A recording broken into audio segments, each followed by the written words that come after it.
आजच्या पत्रकार बैठकीचं नियोजन या विमा कंपन्या आणि ही स्कायलॅब कंपनी जी आहे, स्कायलॅब या कंपनीच्या माध्यमातून शेतकऱ्यांची फसवणूक होते आणि ती फसवणूक मोठ्या प्रमाणात आहे. जवळजवळ 27-28 कोटीच्या घरामध्ये आहे.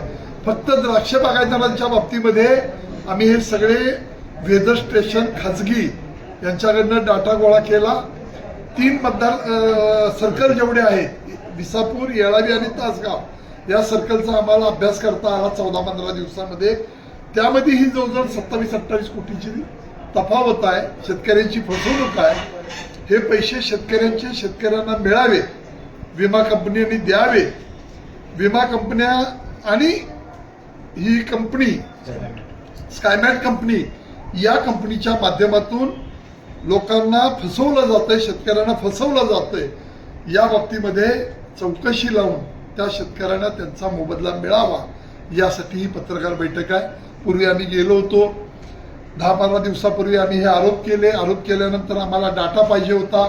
त्या खाजगी वेदर स्टेशनमध्ये जाऊन आम्ही सगळे डाटा क्रिएट करून काढलेत. त्याच्यामध्ये वेदरचा अभ्यास करणारी काही माणसं बरोबर घेतली, टेक्निकल, आणि हे सगळं हुडकून काढले.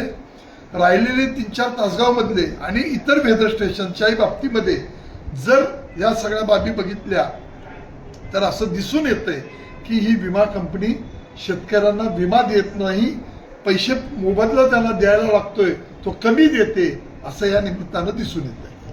काका, पुढची भूमिका काय असणार? पुढची भूमिका अल निनो याच्यामुळे मोठं संकट आहे. या संकटाच्या काळामध्ये शेतकऱ्यांना ही जी खरी मदत आहे ती मिळाली पाहिजे. दिली नाही तर आम्ही या पद्धतीनं मग पुढची ऍक्शन शेतकऱ्यांना बरोबर घेऊन निश्चितपणाने घेऊ.